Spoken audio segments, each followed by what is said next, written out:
बनवते मी healthy tasty असे मुगाचे डोसे. तर डोसे बनवण्यासाठी काय करायचं, मूग रात्रीच भिजत घालायचं आणि तुम्हाला सांगते गरमी एवढी आहे ना, तर एका रात्रीमध्ये मूग भिजले पण आणि त्याला थोडेसे मोड पण आले. तर ते मूग घ्यायचं, नंतर थोडासा लसूण, अद्रक, कोथिंबीर, जिरे, मीठ घालून त्याची छान अशी पेस्ट तयार करून घ्यायची. नॉनस्टिकचं पॅन ठेवायचं. थोडंसं तेल आहे तर पुसून घ्यायचं. नंतर जे आपण छान असं मिक्सरमध्ये फिरवून घेतलं होतं मूग, थोडंसं पाणी घालायचं, खूप जास्त पातळ वगैरे करायचं नाही. ते पसरून घ्यायचं. आता ह्याच्या अगोदर मी काय करत होते, ह्याच्यावर कांदा, टोमॅटो, गाजर, बीट घालायचे. पण ह्यावेळेस म्हटलं जरा सिंपल पण खाऊन बघूया की नेहमीच असतं तसं. त्यामुळे म्हटलं थोडंसं वेगळं म्हणून एकदम सिंपल असे केलते. आणि मग पहिलाच होता त्यामुळे थोडासा चिटकला होता. नंतरचे एकदम छान झालते. पण मला झालती गडबड त्यामुळे मी असाच व्हिडिओ काढला पहिल्या ह्याचा.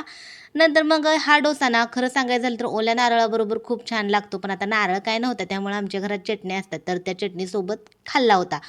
डोसा कसा झालाय नक्की सांगा आणि खायला जाता जाता सबस्क्राईब पण करा. बाय.